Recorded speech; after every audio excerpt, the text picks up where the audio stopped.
मुझे दुख इस बात का है, मैं इंडिया अलायंस के साथ ही रहूंगा, बीजेपी के साथ नहीं जा रहा हूँ। लेकिन 3 मीटिंग इन्होंने चुनाव के दरमियान भी बातचीत होती थी, मेरे से कभी बात नहीं करी। अभी 2 मीटिंग इन्होंने 1 तारीख और 1 मीटिंग इन्होंने कल करी इंडिया अलायंस के दलों की, जिसमें सिंगल मेंबर पार्टी जो थी साउथ की उनको भी बुलाया, मुझे छोड़ के इन्होंने सारे लोगों को बुलाया। तो ये सरासर एक तरीके से अपमान किया इन्होंने मेरा जानबूझ। तो आपको क्या लगता है कि हनुमान बेनीवाल को इंडिया गठबंधन की बैठक में क्यों आमंत्रित नहीं किया गया? अब हो सकता है स्टेट पॉलिटिक्स है इनकी कई तरह के, कोई स्टेट में कह रहा मैंने कांग्रेस की 30 सीटें ला दी, कोई कह रहा मैंने जीता दिया कांग्रेस। तो कांग्रेस का खाता नहीं खुल रहा था ना 10 साल से जी। लेकिन मुझे याद है कि जब आपका गठबंधन हुआ था बेनीवाल साहब, उस वक्त भी कांग्रेस में एक धड़ा था जो नाराज था, जो नहीं चाहता था कि हनुमान बेनीवाल के साथ कांग्रेस पार्टी का गठबंधन हो। 2 धड़े जी। एक हमारे जाट ग्रुप था जी, बाड़मेर और शेखावाटी का, 2 नेता ये थे, और 1-2 नेता और थे। मैं खुला से जब दिल्ली आऊंगा जब करूंगा इन बातों का।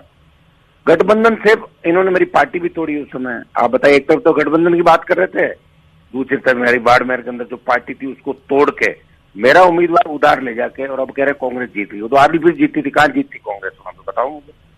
और मुझे नहीं बुलाना, मैं ये कह रहा हूं कि इंडिया अलायंस की मीटिंग में नहीं बुलाना, और ये इंडिया अलायंस की संख्या 234-35 जो भी आप बता रहे हो, तो आमंत्रित तो करेंगे ना। फिर आमंत्रित नहीं करेंगे तो फिर कैसे, आप बताओ मैं कैसे मानूंगा कि मैं इंडिया अलायंस के अंदर हूँ? जी।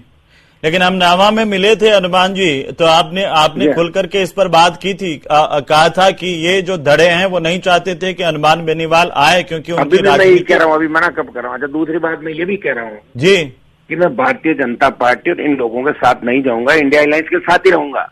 तो ये कौन लोग हैं जो ये चर्चा कर रहे थे कि हनुमान बेनीवाल जो है वो एनडीए में जा सकते हैं? अब ये मुझे नहीं पता कौन कर रहे थे, मेरे पास किसी तरह का कोई मैसेज नहीं था।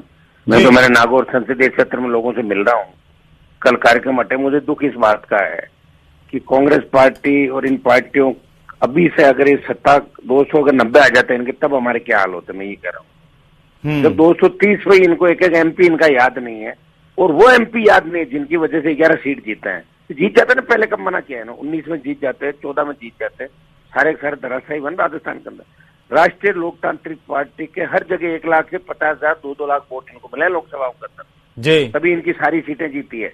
लेकिन ये चाहते हैं कि भाई क्रेडिट इनको मिलता रहे, बैठते रहे, और सारा क्रेडिट दिल्ली में जाके। क्या कांग्रेस के कुछ नेताओं को हनुमान बेनीवाल के जनाधार का अंदाजा अभी भी नहीं लगाया? आप लगातार चुनाव जीतते आए। मैं लगा दूंगा, इनको नहीं लगा। तो ऐसा है, बीजेपी वालों को भी लग गया था और कांग्रेस को भी लग जाएगा। लेकिन ऐसा है कि अभी मैं इंडिया अलायंस के साथ हूँ, मैंने जनता को कमिटमेंट किया है, और जो नागौर में मुझे कांग्रेस पार्टी का वोट मिला है 3 लाख के लगभग, 2.5 से 3 लाख वोट कांग्रेस पार्टी का मुझे मिला है। बाकी तो मेरा खुद का वोट था।